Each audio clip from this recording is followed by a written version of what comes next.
السلام علیکم ورحمۃ اللہ۔ آج کا وظیفہ آپ کے لیے پورے سال کی خوشیاں، کشادگیاں اور برکتیں لے کر آئے گا۔ یہ وظیفہ یکم محرم الحرام کو بعد نماز مغرب سے لے کر اگلے دن نماز عصر تک کر سکتے ہیں، لیکن وظیفہ ملاحظہ کرنے سے پہلے جن لوگوں نے ابھی تک چینل کو سبسکرائب نہیں کیا وہ چینل کو سبسکرائب کیجیے اور نوٹیفیکیشن کے حصول کے لیے بیل آئیکن کے بٹن کو پریس کریں۔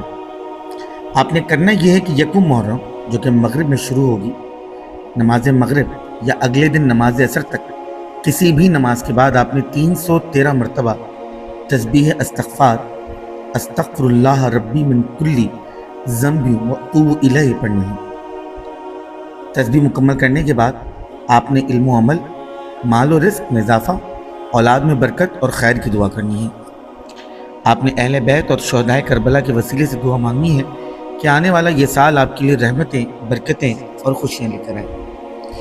اس کے بعد اگر آپ چاہیں تو روزانہ 100 بار تسبیح استغفار پڑھ کر اپنے لیے خیر و برکت کی دعا کر سکتے ہیں۔ دعاؤں میں یاد رکھیے۔ السلام علیکم ورحمۃ اللہ۔